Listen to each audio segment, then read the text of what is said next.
Fluid ব্যালেন্সের পরবর্তী part নিয়ে চলে এসেছি।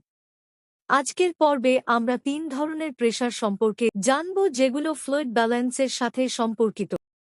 হাইড্রোস্ট্যাটিক প্রেসার কি?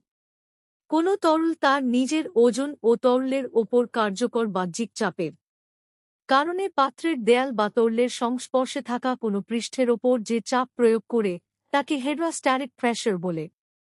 অনখারিক প্রেসার কাকে বলে? রক্তের প্লাজমায় থাকা প্রোটিন, বিশেষ করে অ্যালবুমিন, তাদের অসমোটিক প্রভাবের মাধ্যমে যে চাপ সৃষ্টি করে এবং যার ফলে পানি রক্তনালীর ভেতরে টেনে রাখা হয় তাকে অনখারিক প্রেসার বলে। অসমোটিক প্রেসার কাকে বলে?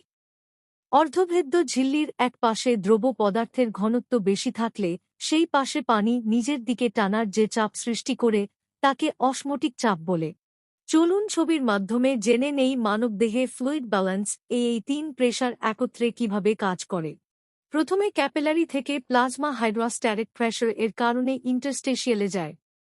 ইন্টারস্টেশিয়ালে যাওয়ার পর যদি কোষে দ্রব্যের ঘনত্ব বেশি থাকে তাহলে অসমোটিক প্রেসার মাধ্যমে ইন্টারস্টিশিয়ালের ফ্লুইড কোষে যায় অসমোসিস প্রক্রিয়ার মাধ্যমে। আর যদি ইন্টারস্টেশিয়ালের দ্রবের ঘনত্ব কোষের থেকে বেশি হয় তাহলে কোষের ফ্লুইড ইন্টারস্টিশিয়ালে আসবে অসমোটিক প্রেসার মাধ্যমে। এখন কোষ থেকে আসা ফ্লুইড যা ইন্টারস্টিশিয়ালে রয়েছে তা অনখারিক প্রেসার এর মাধ্যমে ক্যাপিলারিতে আসবে।